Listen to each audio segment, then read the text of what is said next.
Everyone for joining today's webinar. My name is Jan Pearce and I'm a Programme Manager in NHS IMAS, and I've got responsibility for pool member development. So this webinar is part of a series of webinars that we run throughout the year to hopefully help you with your own development. Before I introduce today's speaker, I just wanted to run through a couple of housekeeping points, if I may. Just to say again that all microphones will be muted throughout the session, just to help with interference and background noise. The session is being recorded and it will be put onto the NHS IMAS website in the next day or so. And to help manage time on the session today, we will be saving hopefully questions to the end. But if you're familiar with Teams, you'll know that we've got a chat box. So if there is anything pressing or burning that you wanted to mention so that you didn't forget it, then please do drop that into the chat as we go along. And just to mention that at the end, there will be an opportunity to complete a very, very brief evaluation form. We're going to drop it in the chat box and we've not done it before. So if you wanted to help us out by giving it a go, filling it in, then that would be super. Thank you. So that's all of the housekeeping, and I'm very pleased to be able to introduce our speaker for today. Gerard Hanratty is partner and head of health at the national law firm Browne Jacobson. And Gerard's going to provide an update on how integrated care systems are developing, which is very timely and obviously is proving to be a popular webinar. There will be a chance to ask questions at the end, and as I've mentioned at the beginning, hopefully microphones will be muted. And if you think of anything that's burning, do drop it into the chat box because colleagues will be keeping an eye on that. So if I can hand over to Gerard, my colleague's going to be managing his slides, so we'll be moving those on in the usual way. Thank you, Gerard. Okay, thanks, Jan. Good afternoon, everyone. So I'm going to try and take you through the issues that we've been advising on and experiencing in supporting the development of ICBs and then the wider ICS governance structure.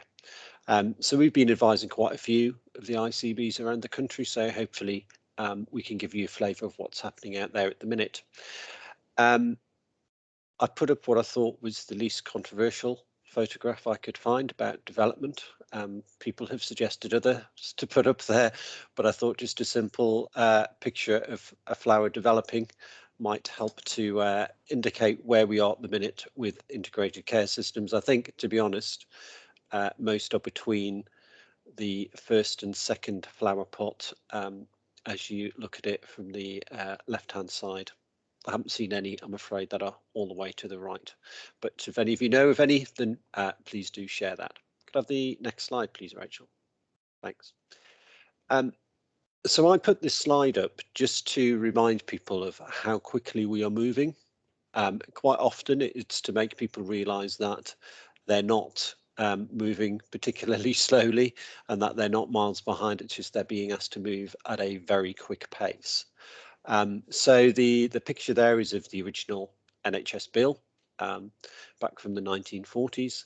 But if you look at where we've come from, the reality is we only got the white paper this time last year, so February last year, and we are now in the process of creating what is quite a substantially new system from that which was in place before the white paper came out.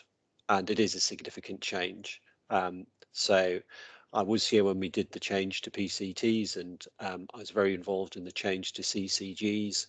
With CCGs, we had a lot more time, to be honest, in order to put in place the changes and put in place the new infrastructure. With this one, we don't have that time. So if anybody thinks I can't keep up, many other people feel like that, but that's because of the pace of change that is being forced through. And we're still waiting, to be honest, for quite a bit. Well, we're waiting for all the secondary legislation because the primary legislation has yet to be passed by Parliament. And we're also waiting for the statutory guidance because we can't have that until there is a statute on which to base it. So there is a lot of information and detail still awaited. Next slide, please. So what's the basis of what the new system should look like? So Simon, as he then was, now Lord Simon, said his 3 watchwords were simple, local, evolutionary. I don't think it's necessarily as simple as he thought it was going to be. Hopefully, I think we are starting to get the local bit right, especially with the creation of place-based commissioning within each system. And evolutionary, it will certainly be because we are trying to keep things as simple as possible so that they can evolve when we have the detail through the actual primary legislation, but also through the secondary legislation and statutory guidance, which must all follow. In terms of the actual health and care bill and what it introduces, the framework is relatively straightforward, and the bill itself is very permissive, to be honest. So the legislative framework is we will get rid of CCGs and we will create integrated care boards. Integrated care boards must then, with local authorities, create a joint committee that's to be called an integrated care partnership. And then NHS England and NHS Improvement, as the system regulator, are going to be merged.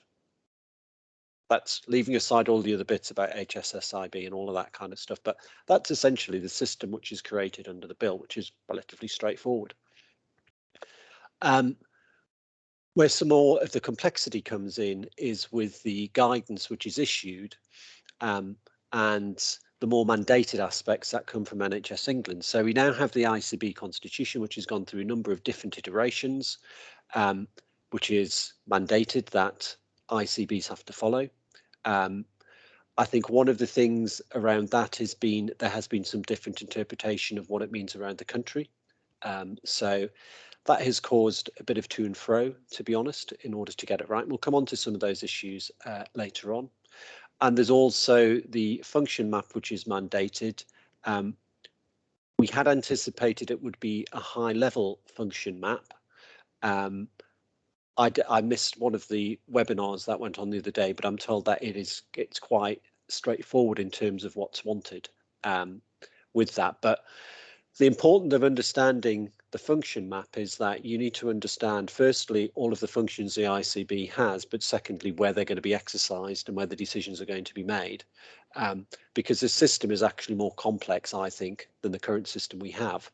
And what that does is it creates the possibility that we will have duplication of decision making, which we have to avoid. Otherwise, that can cause all sorts of trouble. So there is something within that we have to make sure that when we look at functions, we understand where they're being actually exercised within a specific ICS. In terms of the guidance that has come out and ICS bodies that should be created as well. So provider collaboratives. Provider collaboratives originally, I think, were looked at very much around NHS providers and the main ones. I think what we're starting to see now across the system is that some are going for one large collaborative of NHS providers in their system. Others are looking at acute, mental health, community and primary care. And so splitting that all up in order to look at how they can make sure everybody is involved and part of the system. Place-based partnerships were put in place. We now need to find a way for the functions that an ICB may want a place to exercise to actually land within place. And so with that, we're either looking at a committee or subcommittee route from the ICB itself in order to give a soft but fairly straightforward statutory landing spot. It also enables us to have a fairly straightforward mechanism by which to evolve forward what place does. Because we're moving at such pace, then ICBs, which will just be created in 1st of July, unnecessarily they're saying, well, hold on, we want to see how all of this works. We don't want to do large delegations down until we're clear about who's doing what, how that's going to operate, and how the money's going to flow as well. So it gives us the evolutionary basis to do that. And then in some places, as well as place, we also have localities, which are generally focused around a cluster of PCNs in order to enable us to have that connection into the local primary care communities that have grown up over time. So what we currently have is quite a permissive piece of legislation and framework, but the mandated part of it is coming more from the guidance which is currently being issued and by the Constitution, which needs to be completed by every ICB. Next slide, please. So then when we move on and actually look at integrated care boards themselves and the developments we've got there. So if you look at the statute itself, at the new bill, then it says you've got to have a chair, you've got to have a chief exec, and then you need to have ordinary members. And essentially you can have as many ordinary members as you want, but you must have one each nominated jointly by NHS providers, primary medical services and local authorities. Some others are also having a one for VCSE as well. What you will have seen if you've followed the legislation itself and its changes is that, so the original legislation just said one jointly nominated. The latest iteration of the legislation now states at least one. So that change means the legislation now falls into line with what was in the original guidance issued by NHS England in the ICS design guidance that they issued. So we now have that in place, but also from the design framework, then a policy indicated there needed to be a minimum of 2 independent NEDs. There needed to be a director of finance, a director of nursing, a medical director, and then that the ICB itself could determine such other executive roles as it thought were necessary for its proper functioning.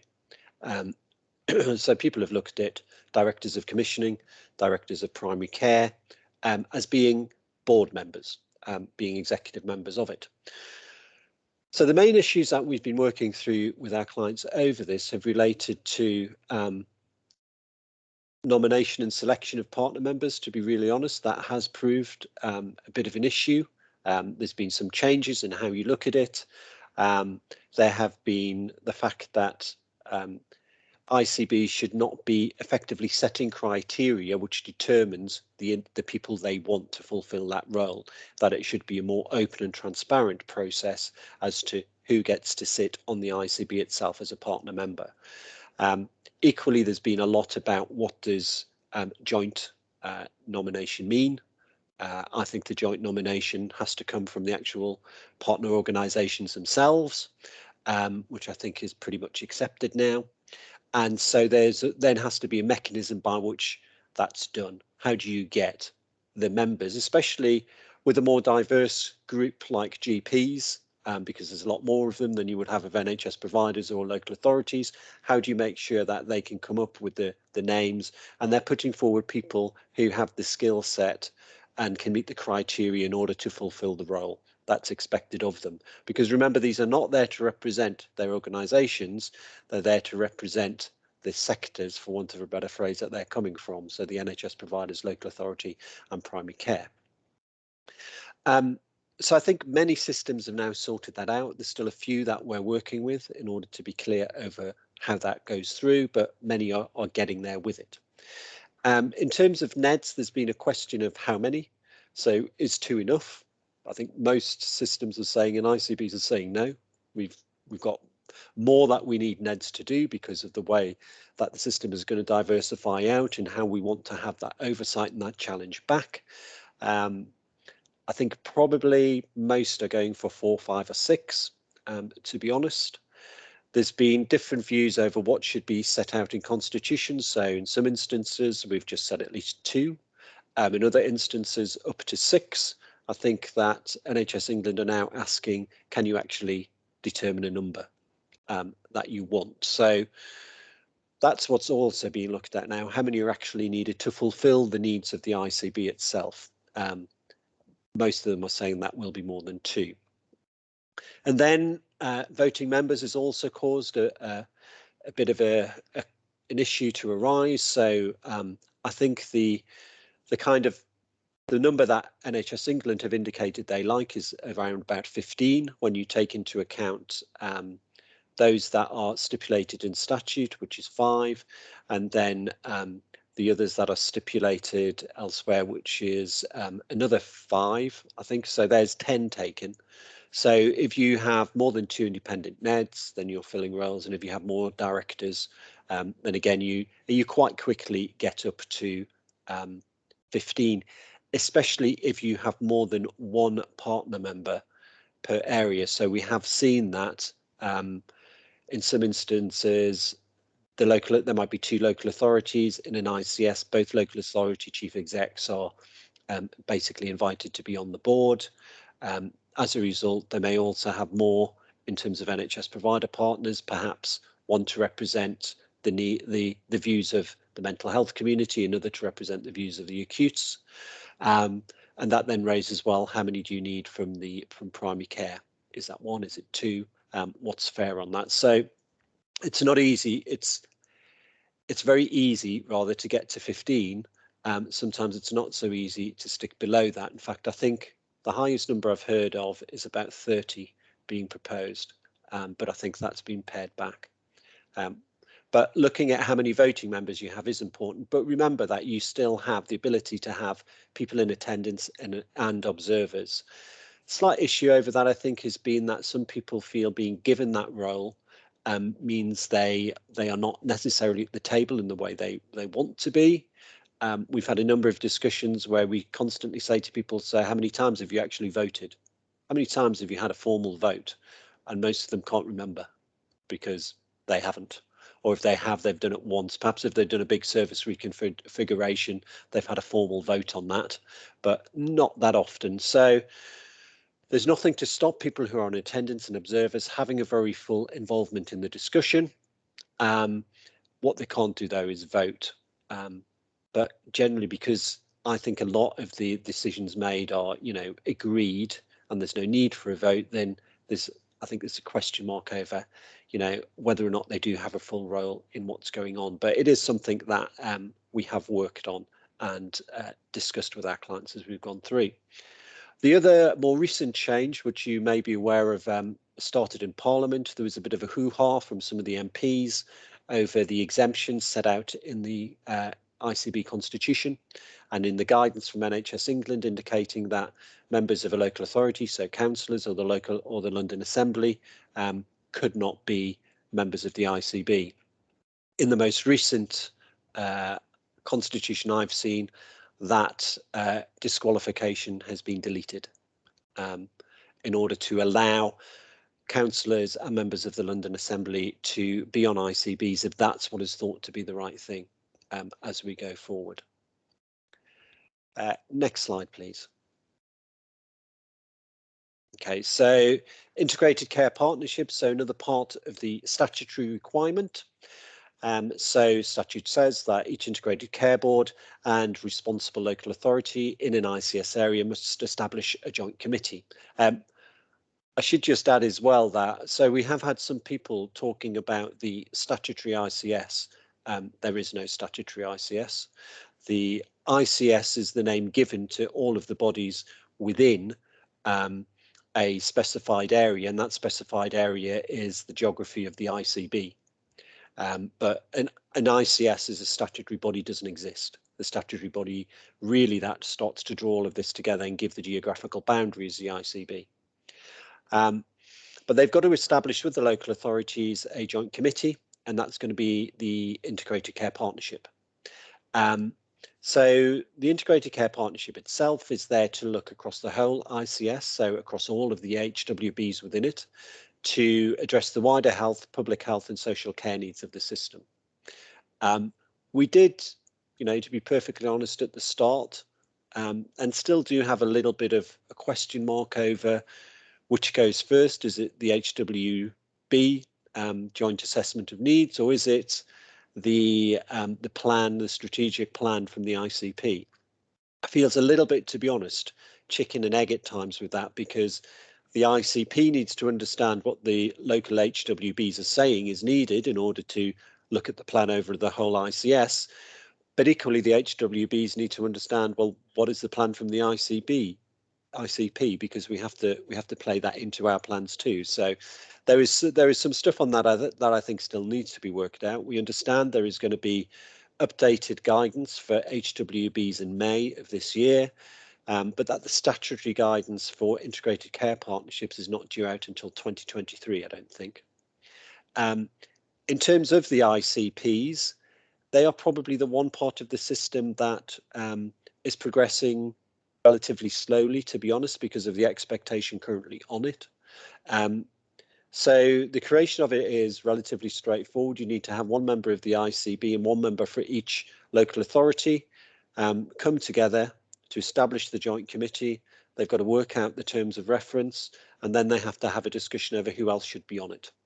And the design framework gives recommendations but doesn't mandate who should be on it. So members from the HWBs or the statutory organisations, the VCSE the partners, social care providers, you would expect they would look at whether or not the directors of public health should be there, or should they be more aligned to the ICB itself. So there are a lot of different groups to look at, and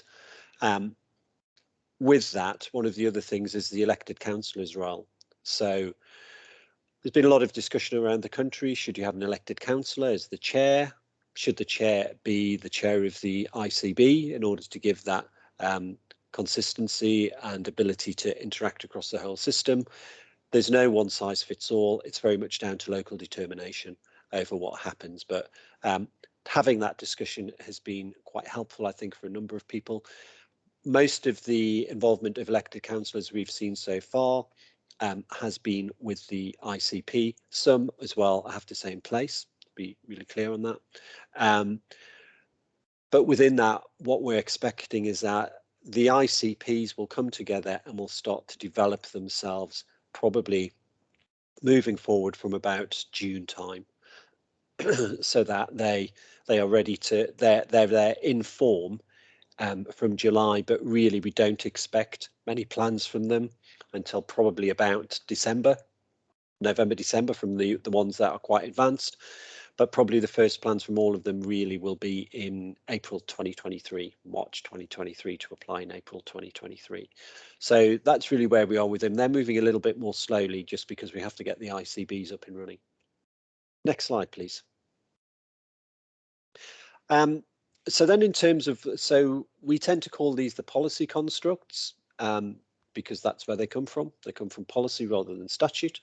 So we have provider collaboratives, and as I said earlier on, some systems are looking at one, others are looking at multiple provider collaboratives. I think one thing that you have to be clear about within your system, though, is that there is a clear duty on the ICB and on the NHS providers to actually come together to create and publish a forward plan and also a capital resources use plan. So you have to have a mechanism by which you can have that engagement. Now, in some systems we've worked in, the mechanism has been the provider collaborative. So you can have a strategic provider collaborative where you have everyone in order to achieve those aims and to have that discussion point.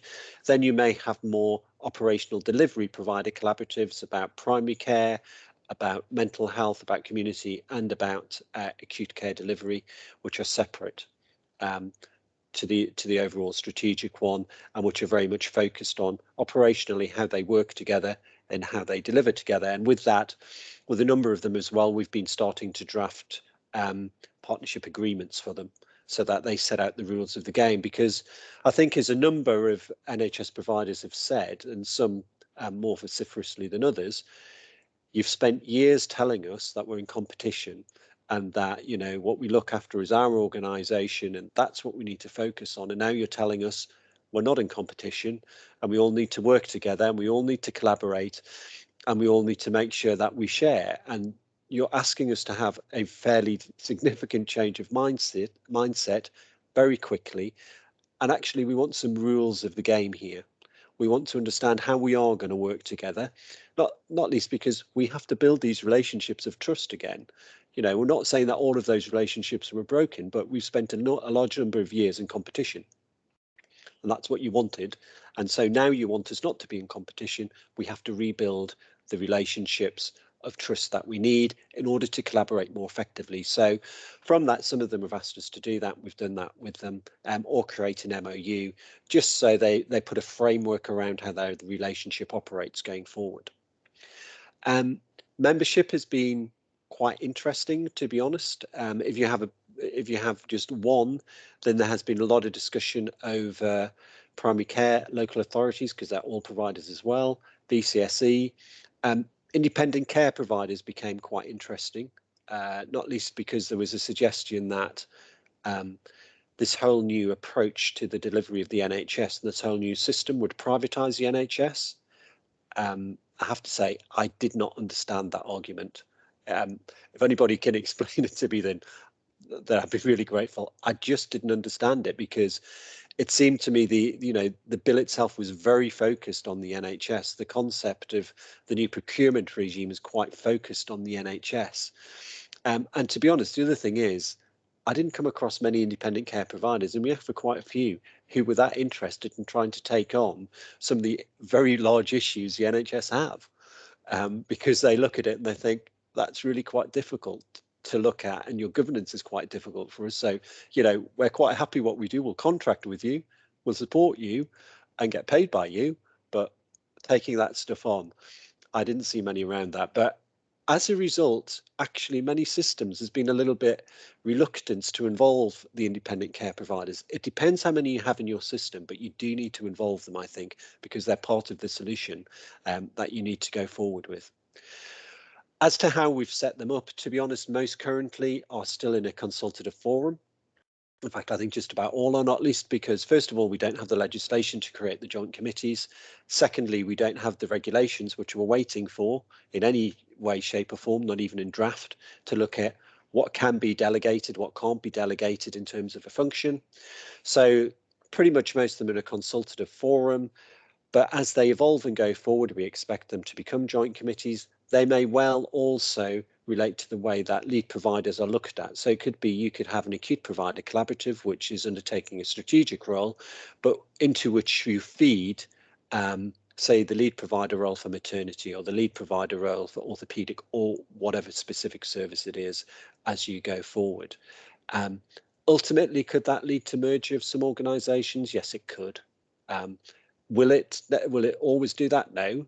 But, as organisations start to work more closely together, and equally, I think as well, when we have more shared leadership, and we are getting more shared leadership in the NHS providers around the country, then that does inevitably lead to the question of, should we actually be merging?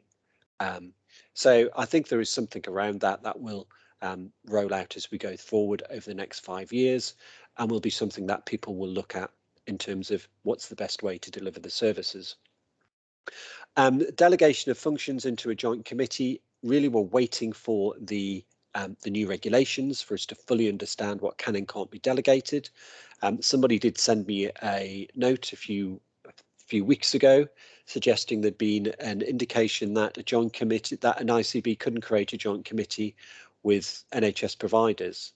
I can only think that was a mistake, because that's one of the very purposes of the new legislation going forward. The section 65Z5 stuff is about that very interaction between what have traditionally been commissioners and providers, and getting rid of that split that was created under the old Lansley legislation. So we'll see what that looks like as we go forward and what that means. And as I've said, they're going to be evolutionary. So their role will develop, and we will see hopefully wider system relationships. In terms of place-based partnerships, so as I said at the start, in most instances what we've done is either dropped a committee or a subcommittee of part of the ICB governance framework in order to provide a soft landing spot for functions that the ICB wants to give into place. And at the minute, really, it's only those functions which are going in, because we don't have the legislation yet to create the joint committee involving the providers. Equally, we still need probably some new legislation to enable local authorities to directly put their functions into a place committee, into a place joint committee. So we're still using the old Section 75 arrangements, which would be nice to get rid of, to be honest, because I think they're unnecessarily clunky and we could do it much more smoothly and more straightforward way on a straight delegation. But we need the local government legislation to change to allow us to do that. Membership across places is pretty wide open, to be honest. They've come together quite well. Most of them already had place-based partnerships in place. We are seeing GPs, local authorities, NHS providers all coming together. We're all starting to look at what was the integration white paper now and understand what that will mean for the future. Some systems have said, well, it means we need to have, we need to put in place someone who will have all of this control. It's like, no, you don't. You have to remember this is a white paper. So this currently has no force in law. There's no legislation around it. Let's not start changing things because you think this is what's going to happen.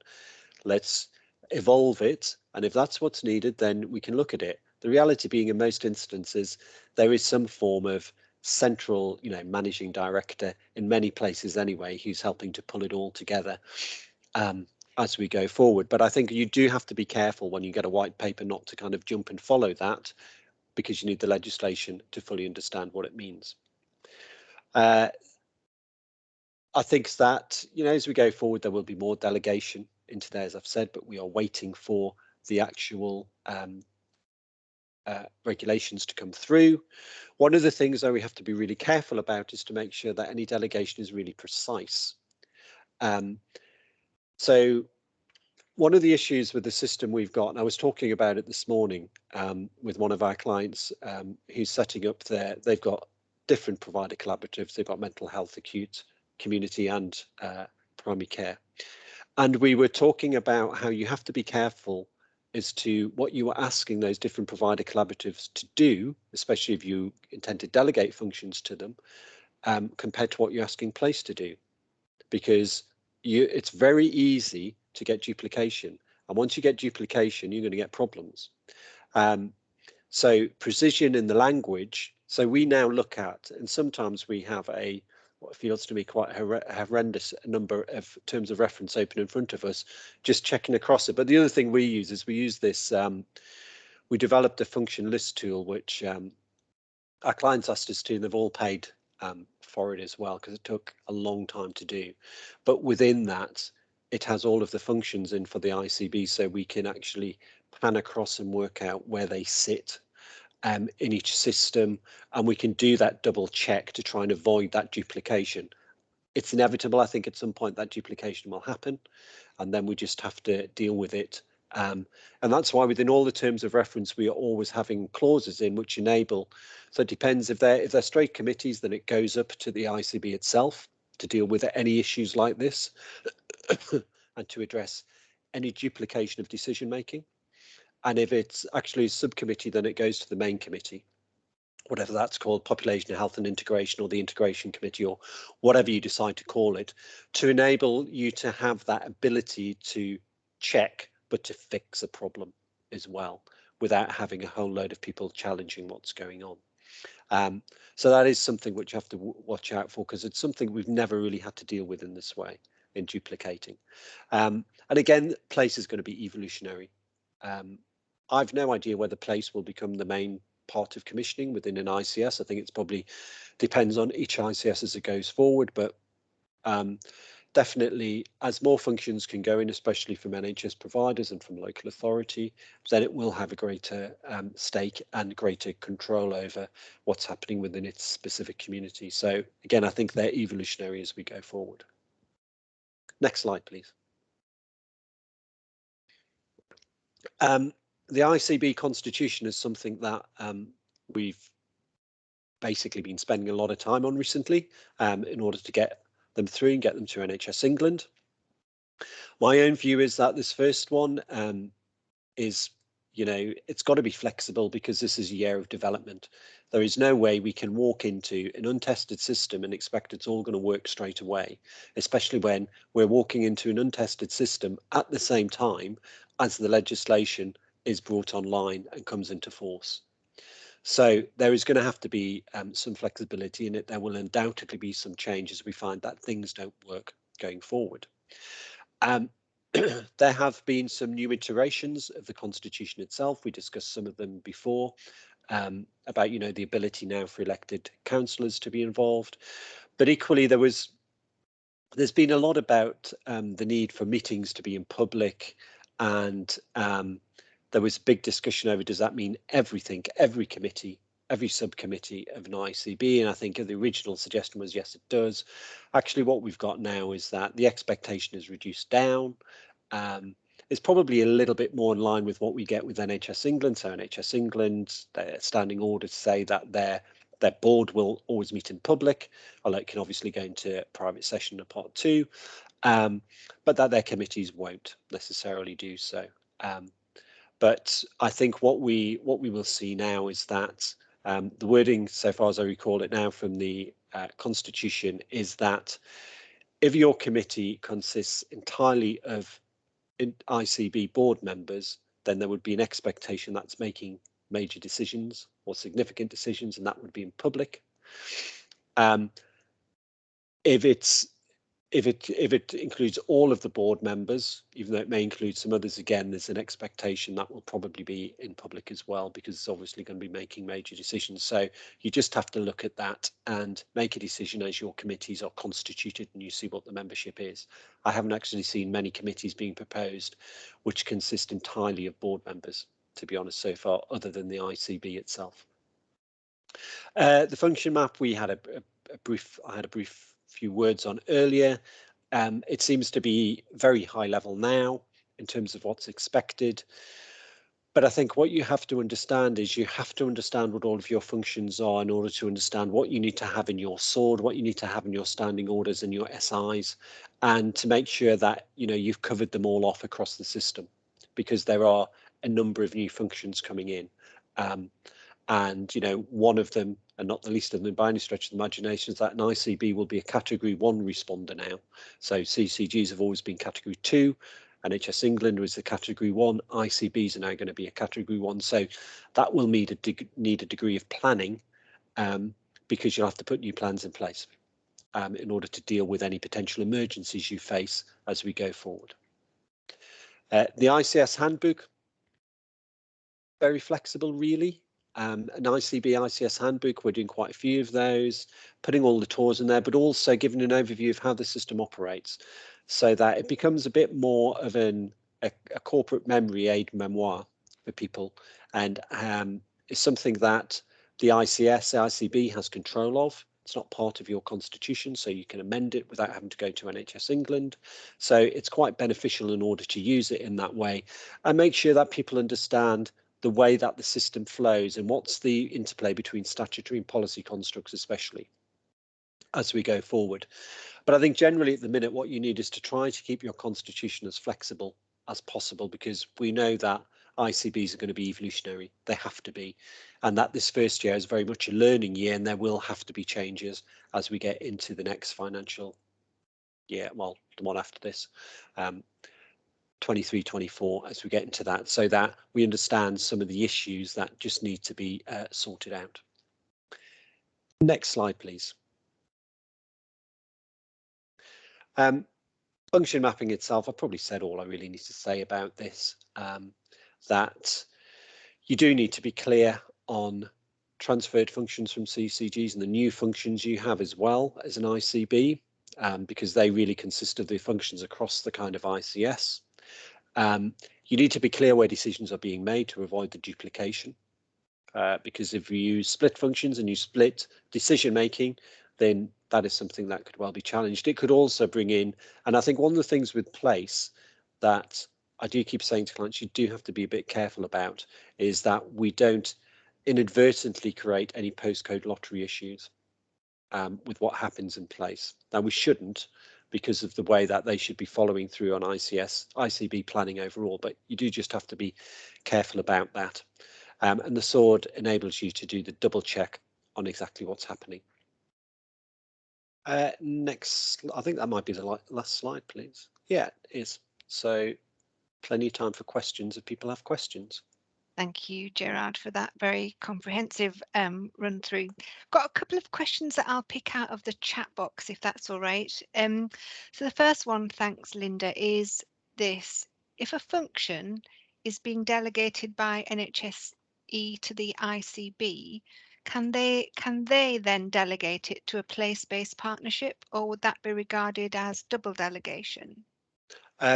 It shouldn't be if this is a committee of the ICB. So all the ones I've seen so far in terms of the clients we advise, then each place will have a committee of the ICB because it's the easiest way for us to do the delegation. We're only delegating ICB functions into place at the minute because we haven't got the legislation in place or fully understand the secondary legislation and the rules around NHS providers putting stuff in. So at the minute, that wouldn't be a double delegation because you're not delegating outside your organisation. So if an ICB received that delegation from NHS England and then delegated it to a different statutory body, that's a double delegation. But equally, the other thing is that double delegation is now no longer the problem it was. So we need the regulations really to fully understand what is meant by the fact that double delegation is allowable, because we have to understand what functions can be delegated. But it's not going to be the problem it once was. But in that instance anyway, it wouldn't be a double delegation. Thank you. I'll ask one more question from the chat and then we'll go to Catherine, who's got her hand up. So the other question from the chat was, can providers be included in a Section 75 agreement with a local authority and an ICB? Yes, but to be honest, they've always been the most complicated to do a three-way Section 75 arrangement. If I'm really honest, I can't even remember the last time I did one. I think most of the time it's normally between the local authority and the CCG, as currently is, and it'll probably be between the local authority and the ICB. Involving providers as well adds an additional layer of complexity that I think even most of us lawyers shy away from at times. Thank you. So Catherine Sheeran's got a question. So we're going to try and unmute you, Catherine. I don't know if one of my colleagues can help with that. So if you want to start speaking and we'll see if you can be heard. Thank you. How's that? Am I great. heard? Right. You are, Okay, yes, thank indeed. you. Thank you. Thanks very much. And thanks, Gerard. That's really, really good sort of overview of things. So one of the things that's that struck me is the ICB board members. I know I've double bead there, but you know what I mean, the board members for the ICB. Yeah.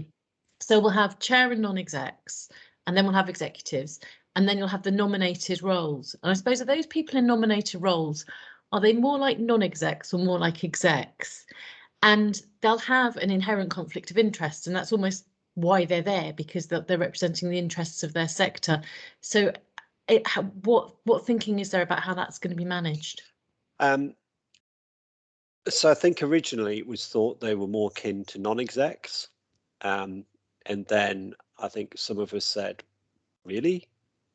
They're not really very independent, to be honest, whichever way you look at it. And, again, you have that whole issue of you're asking them to do a mindset change. And for some of them, it's just not going to happen. Or if it is, it's going to take a bit of time. And that's not being horrible to them. It's just they've spent so long, defending their organizations or looking after their organizations. So I think they're in somewhere in between what you would call a NED, because a NED is independent, and an executive. They sit somewhere in that kind of grey area of what it is. I had understood originally NHS England weren't going to issue a full new shiny conflict of interest policy. And so there was some thought about, I think especially from the new NHS Confederation ICS group, that Lou Patton's group, that they would do it. But then I think NHS England thought actually it would be really helpful if we did it. So far as I understand it, they are doing that now. They will be issuing that, and hopefully within that they will specifically address what is, as you say, an inherent conflict of interest in the role that partner members have. I think that's going to be quite tricky to manage all of that, but it will be, and undoubtedly, it'll take time to really get them to understand how that role operates. And I think some of us were quite interested in, so one of the concepts that we had when we were looking at this and saying, why don't you have one big provider collaborative, was that you are then holding those people to account within one big provider collaborative, and you're saying to them, are you representing your organization or your own needs, or are you representing our overall needs, and how are you doing that? So that was one of the benefits of that. But to be honest, big provider collaboratives are quite difficult to pull together, because you're looking at a lot of different relationships and you're asking a lot of people, in their view, to cede sovereignty. And you're saying you're not really ceding sovereignty here, but they feel as if they are. So that will take a bit of time. But that's one of the benefits I thought from that. Thank you. Thank you. I've got another question in the chat, Gerard, but I'm not sure whether this might be for you or whether there might be any EI colleagues on. Asking about the role of NHS EI national and regional teams, with the focus shifting to the ICSs. Has that come up, and have you got any comments to make about that, or is that not something that you want to comment? I never mind commenting. Okay. I might be wrong though. This is just my own personal view. So, we know that NHSEI is now going to be, one single regulator across it all. So across, the commissioner and providers that are there. I think it's interesting they slightly stand back on the category 1 responder role. That was, I can't remember hearing that was going to happen until I saw it in the legislation. I think that as we go forward, we'll start to understand, how they're going to interact and regulate, and it'll be as much a development and evolutionary period for them as it is for everyone else, because they're just getting all this legislation through as well. My understanding was that they wanted to have, 2 people or a person effectively to go to in each ICS. So of the 42 areas, they wanted one person they could go to and say, right, what's happening here? What is this problem with this particular trust, or why is this becoming an issue? And those are really seem to me to be the roles that are going to be fulfilled by the chair of the ICB and the chief exec of the ICB, which may well also be why, as has been put across the press quite a lot, they are quite well remunerated for dealing with those issues. And I think within that, there must be an expectation that some of the kind of regulation that is undertaken across an ICS is going to be undertaken by the ICB. That there is going to be that additional role for them, but working with NHSEI's region and working with the national team in order to understand how they all interact and manage the system that we're developing. Thank you. I don't know if anybody is on from NHSEI who has a better view. Don't see any hands. Sally Bell has helpfully shared in the chat box a document published by the Confed, and she's mentioned that there are some comments in that document about respective roles, so that might be useful if people have a chance to have a look at that. Thank you, Sally. That's really helpful. So I want to just check before we close whether there are any final questions for Gerard. If not, then I will thank Gerard very, very much indeed for that really helpful and interesting presentation. The slides and the recording will be available on NHS IMAS's website over the next few days, and we'll send you a link to that if you've joined the call.